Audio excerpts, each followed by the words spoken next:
Alhamdulillah, bersyukur kepada Allah Subhanahu wa taala pada siang hari ini kita semuanya atas izin dan rahmat dari Allah Subhanahu wa taala kita bisa bermuajahah bertemu di Aula Al-Ikhlas Kantor Kementerian Agama Kabupaten Pasuruan dalam keadaan sihat walafiat dan juga masih dalam suasana Syawal. Tentu kami juga ingin menyampaikan dan taqabbalallahu minna minkum taqabbal ya karim. Mohon maaf lahir dan batin kami atas nama pribadi maupun atas nama pimpinan Kantor Kementerian Agama Kabupaten Pasuruan banyak khilaf, banyak kekurangan dan ketidaksempurnaan di dalam memberikan pelayanan dan seterusnya. Atas kekurangan kami semuanya kami mohon maaf yang sebesar-besarnya kepada seluruh keluarga besar penyuluh agama Islam se-Kabupaten Pasuruan ini. Apa yang sudah disampaikan oleh Bapak Kepala Seksi Kepenyuluhan tadi hasil dari sekilas ini monitoring, ini sampelnya masih 6 Bapak, 6 kecamatan. Mudah-mudahan yang selebihnya baik semua. Artinya ada potret-potret dari ke-6 ini yang kami melihat kinerjanya bagus, kemudian tanggung jawabnya juga bagus di lapangan dan seterusnya. Tetapi satu sisi beliau sampaikan bahwa ada kelemahan pada penguasaan tugas fungsi dan pokok dari penyuluh agama Islam itu sendiri. Nah, mungkin beberapa hal yang kurang tentu menjadi evaluasi kita dan akan diperbaiki pada hari-hari setelahnya sebagai bahan untuk, karena memang betul semuanya memang butuh monitoring, butuh evaluasi. Tidak ada monitoring, tidak ada evaluasi, ya tidak akan bisa memastikan bisa sesuai dengan regulasi yang ada dan seterusnya, bisa maksimal dan seterusnya. Karenanya monitoring maupun evaluasi ini menjadi penting bagian dari kita semuanya untuk mencapai yang sempurna, mencapai yang terbaik, mencapai yang optimal itu. Mungkin tidak salah ketika pada hari ini, monitoring pada hari ini itu sekalian kita gunakan dengan judul sebagaimana spanduk di atas ini dengan istilah apa? Kajian ya, kajian regulasi. Karena kami memahami betul, kita perlu penguatan terus, penguatan tusi kita itu harus terus, tidak boleh kemudian diam. Tapi perkembangan regulasi, perkembangan tusi dan seterusnya, problematika yang ada di lapangan dan seterusnya itu memang terus dinamis dan kita tidak boleh berhenti hanya bekerja seperti biasa atau melaksanakan tugas biasa-biasa, tapi kita harus bisa makanya saya kepingin sekali saya sampaikan kepada teman-teman di pimpinan itu bahwa seluruh profesi yang ada ini semuanya itu memiliki program kerja, salah satunya adalah masing-masing punya kegiatan penguatan FGD, penguatan. Jadi penguatan itu tidak hanya ketika ada permintaan untuk keluar ya, untuk menghadiri kegiatan apa dan seterusnya, itu juga bagian dari penguatan, tapi juga ada yang secara internal, ada FGD dan ada kajian regulasi. Kalau kemarin kita kajian regulasi tentang sekretariat, tentang kepegawaian sudah oleh Kepala Usaha. Kemudian saya berharap terus ke depan ini ada kajian terkait kepenyuluhan ini dengan PNAIS, kajian terkait dengan kepenghuluan berarti dengan bidang urusan agama Islam, kajian tentang haji dengan kepala bidang haji dan jajarannya. Jadi itu kita terus update tusi itu, update regulasi dan tusi itu sekaligus untuk evaluasi problemnya di lapangan seperti apa dan kemudian solusi pemecahan dan langkah selanjutnya itu seperti apa, termasuk di pengawas misalnya kemarin juga demikian. Pengawas sebagai konsultannya pendidikan juga harus punya kajian regulasi maupun FGD untuk merespon apa yang ditemukan di lapangan terkait dengan pendidikan. Kalau penyuluh agama Islam ya malah kejadian-kejadian di lapangan yang perlu direspon itu harus sangat dinamis sekali dan harus cepat direspon, diselesaikan. Karenanya FGD maupun kajian-kajian untuk memaksimalkan tusi dan pelaksanaan juga di lapangan jadi sangat sangat penting. Mudah-mudahan ke depan saya berharap di FKPHI ini sering melakukan itu, sehingga apa yang beliau sampaikan tadi terkait dengan sisi minusnya misalnya atau kekurangannya adalah tidak seluruhnya penyuluh agama Islam mampu memahami tusi dengan baik dan mampu memberikan pelaporan dengan baik misalnya. Nah, termasuk juga dari evaluasi nanti langkah kedepannya seperti apa. Sebabnya saya ingin yang kedua ini, target saya yang kedua, keinginan saya yang kedua itu ada pelatihan informasi teknologi memang itu menjadi perlu. Kemarin kita rapat di tim IT seperti itu. Bagaimana kalau ke depan kita akan terus melakukan pelatihan internal untuk pegawai internal, untuk komunitas internal itu terkait dengan penguatan IT. Ini nanti terkait kalau misalnya penyuluh agama Islam terkait dengan pelaporan di EPA tadi ya. Elektronik penyuluh agama. Kalau di media sosial teman-teman itu pelatihan terkait dengan bagaimana membuat konten dan menyiarkan kegiatan-kegiatan Kemenak melalui media sosial yang ada. Jadi tadi FGD, kemudian kajian regulasi, kemudian juga pelatihan IT untuk keperluan tadi, pelaporan itu ini jadi mungkin salah satu langkah ke depan untuk menanggulangi atau memecahkan problematika yang disampaikan oleh Bapak Kasih tadi. Kemudian mudah-mudahan nanti selanjutnya lebih banyak yang ditemukan positif ya, lebih banyak ditemukan yang positif karena saya yakin ini Bapak dan Ibu penyuluh agama Islam yang ada di kompesnya di Kawah Kecamatan ini menjadi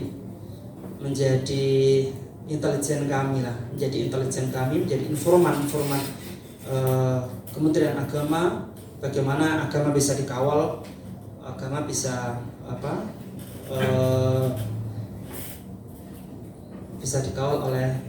bisa dilaksanakan dengan baik melalui pengawalan dari penyuluh agama Islam ini.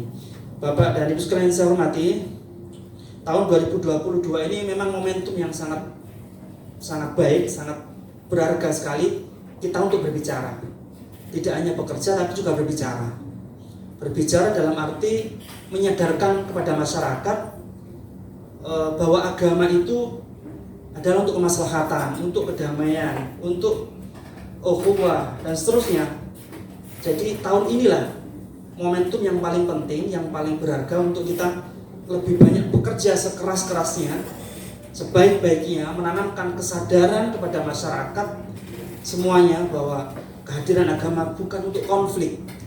Jangan sampai agama kemudian dijadikan sebagai sumber konflik, menjadi pecah belah, menjadi kemudian antar komunitas, antar saudara, bahkan antar keluarga kemudian menjadi pecah karena sesuatu yang berbeda, sesuatu yang pilihan dan seterusnya, dan itu mengatasnamakan agama dan seterusnya. Itu jangan sampai. Jadi kembali lagi, agama jangan sampai menjadi alat untuk memecah belah dan seterusnya. Ini momentum sampai. Kalau nanti saya yakin ke depan tahun 2023 dan seterusnya itu akan lebih hebat lagi guncangan-guncangan masyarakat kita. Karenanya waktunya kita untuk program-program yang prioritas, program-program yang unggul itu harus dilaksanakan sebaik-baiknya di tahun ini. Program moderasi beragama, penguatan moderasi beragama, religiosity index, indeks kesalahan sosial itu, kemudian revitalisasi KUA, kemandirian pesantren, kemudian UISI dan semuanya itu waktunya kita untuk melaksanakan dengan sungguh-sungguh, terutama momentum tahun ini. Kepala KUA, penyuluh agama Islam, kepala kantor, semuanya, seluruh jajaran pegawai SN Kementerian Agama adalah orang-orang penting di masyarakat yang bisa menyuarakan itu. Jadi kalau dia tidak memberikan penyadaran, ya nanti kita akan kurang maksimal. Makanya harus berbicara, harus mengasistensi masyarakat serta memberikan penyadaran. kita seperti itu. Harapan saya seperti itu, kita nanti adalah orang-orang penting yang dianggap oleh masyarakat mampu untuk bisa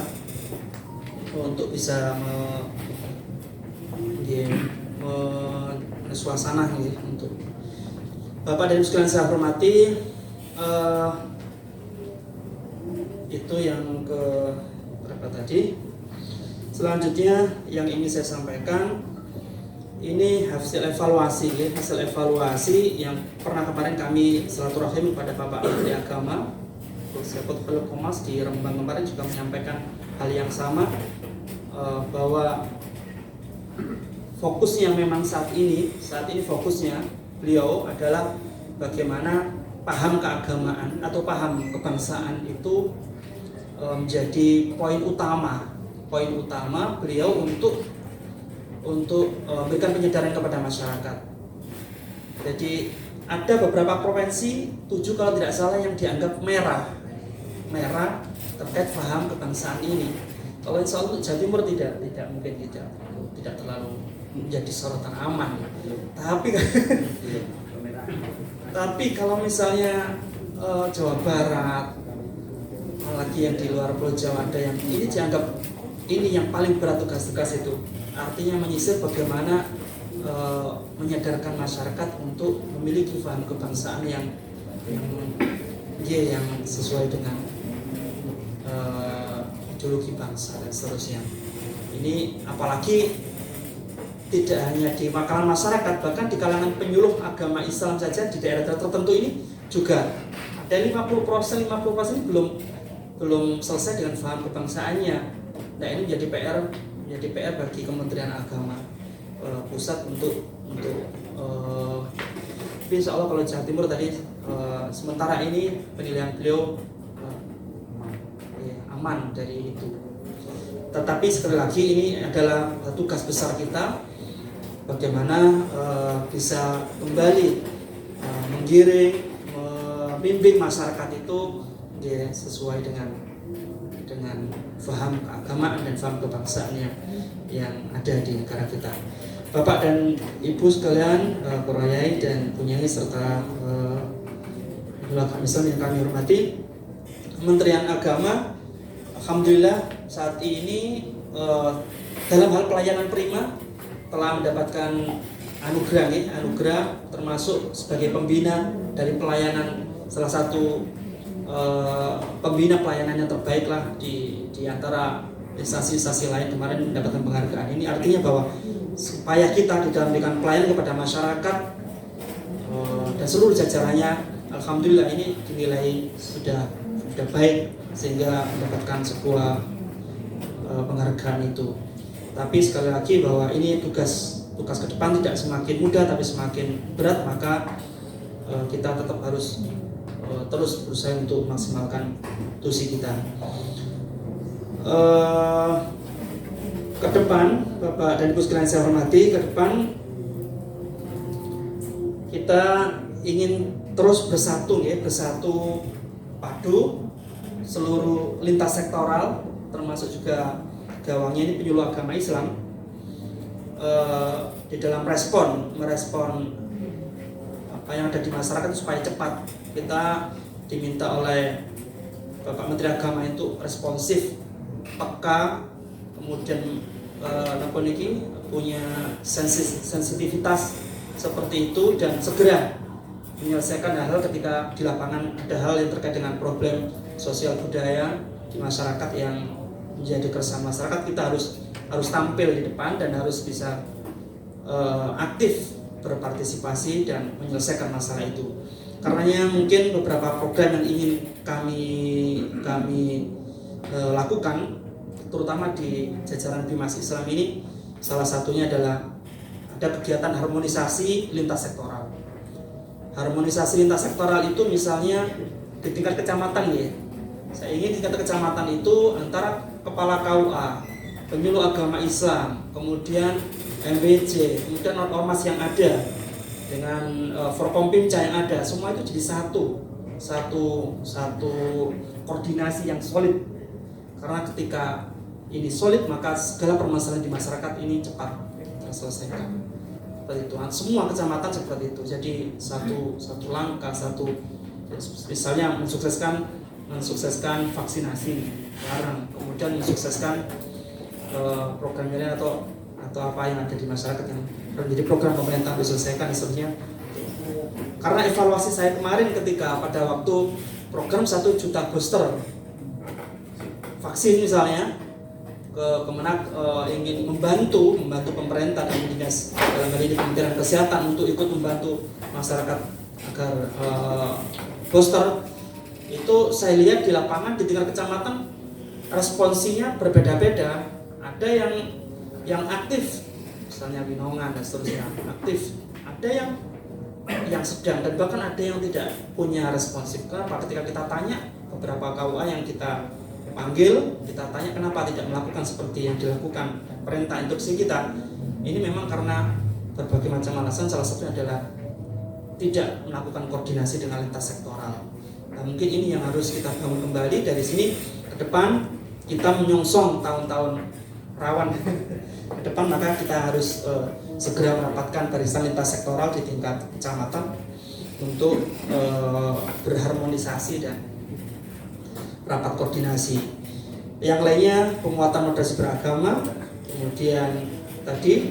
kemudian selanjutnya nanti saya berharap, keinginan saya ke depan kita punya data agama dan keagamaan yang kuat di tingkat kabupaten. Revitalisasi KUA itu sebenarnya tujuannya adalah bagaimana KUA ini tidak hanya menjadi pusat pelayanan nikah dan rujuk, tapi juga sebagai pusat keagamaan. Pusat keagamaan, data apapun di kecamatan itu terkait dengan agama itu ada semuanya. Peta madrasah, peta ormas, peta potensi, peta macam semua ada di KUA. Nah, ini saya ingin tarik ke kabupaten. Kabupaten adalah rumah data agama dan keagamaan yang harus lengkap. Itu yang ingin saya kita punya data yang lengkap. Sehingga ketika tadi misalnya ketika saya mau silaturahmi ke Madrasah X, seharusnya saya sudah punya profilnya. Nah, tapi ini kan kita belum punya data itu. Misalnya profil, kita lihat profil Madrasah X sudah tergambar ya. Profil KUA Kecamatan X sudah tergambar semuanya.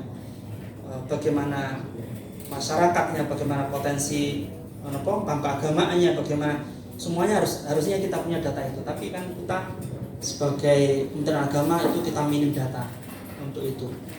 Bagaimana bisa membuat kebijakan yang bagus kalau datanya tidak bagus, itu yang termasuk apalagi peta keagamaan ini yang berada di wilayah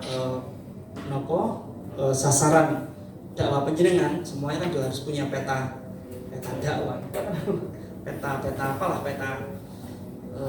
banyak sekali yang harus kita. Dan ini mudah-mudahan ini juga kita akan upgrade data agama dan keagamaan di Kemenak tadi. Selanjutnya Bapak dan Ibu sekalian saya hormati,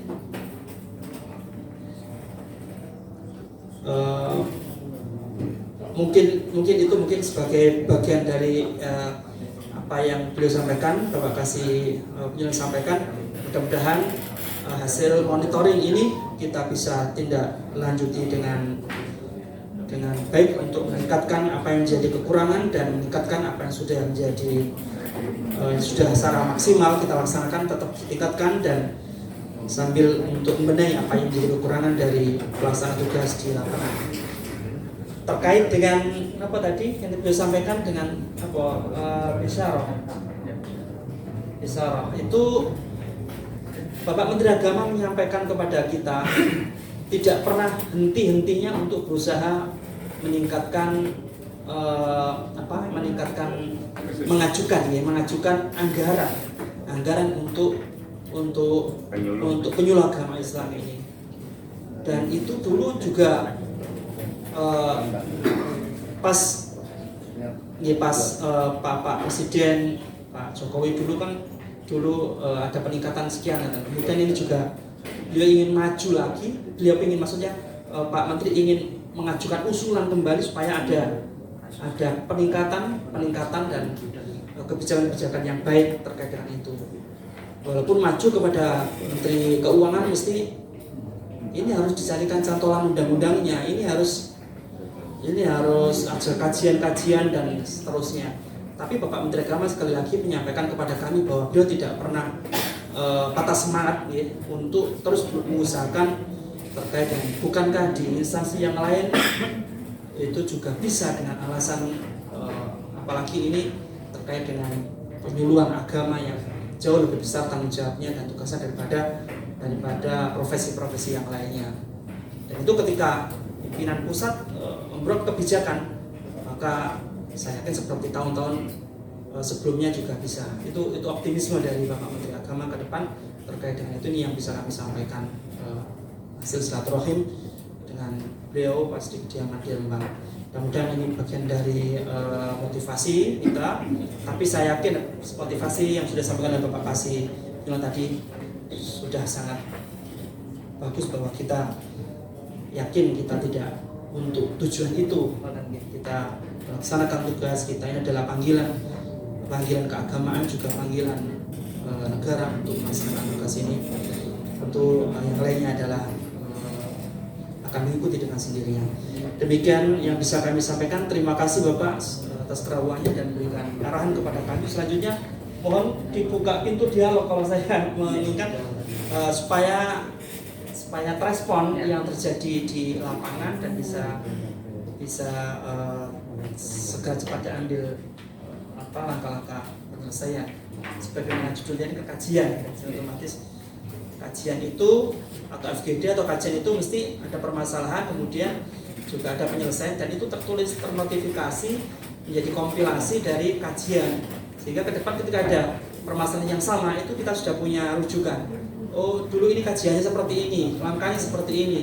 Itu sudah otomatis bisa menjadikan pedoman bagi pelaksanaan tusi penyuluh agama Islam. Itu mungkin yang perlu ada. Terima kasih atas kerawan, mudah-mudahan membawa keberkahan, dan kita doakan mudah-mudahan selalu diberikan kesehatan dan keberkahan di dalam melaksanakan tugas. Terima kasih. Assalamualaikum warahmatullahi wabarakatuh.